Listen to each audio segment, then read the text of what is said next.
Cut a square opening slightly larger than the fan housing measurement to allow the Panasonic WhisperChoice Auto motion sensor exhaust fan to fit without binding. Measure the new fan housing first, using a tape measure across the housing widest points, and note that the Panasonic WhisperChoice Auto models commonly require about 10 inches across the housing, though model variations can shift that dimension by a fraction. Transfer that measurement to the ceiling and mark a square rather than a circle because the unit's mounting frame is square.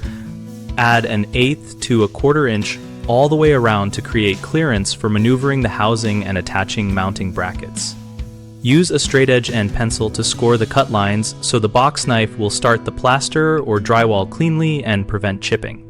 Cut with a keyhole saw or jab saw following your scored lines, keeping the blade steady and using slow, controlled strokes so the opening remains square and the edges stay crisp.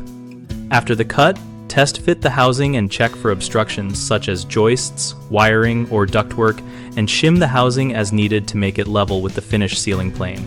Tighten the mounting screws only after you confirm the housing sits flush, and the duct connection can be made without compressing the duct collar. Common mistakes include cutting an opening too tight so the housing will not slide in, which you avoid by adding an 1/8 to 1/4 inch clearance and test fitting before final screw fastening.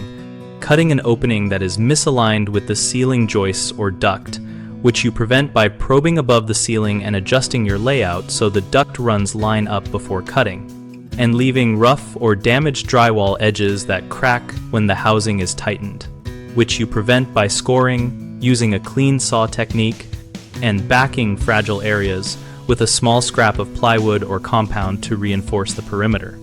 We run bighomeprojects.com to help homeowners find trusted local contractors for jobs like exhaust fan installation, and to help contractors find work and connect with potential clients. We also host a discussion community where members share installation tips, measurements, and real-world experiences so both homeowners and contractors can learn from each other.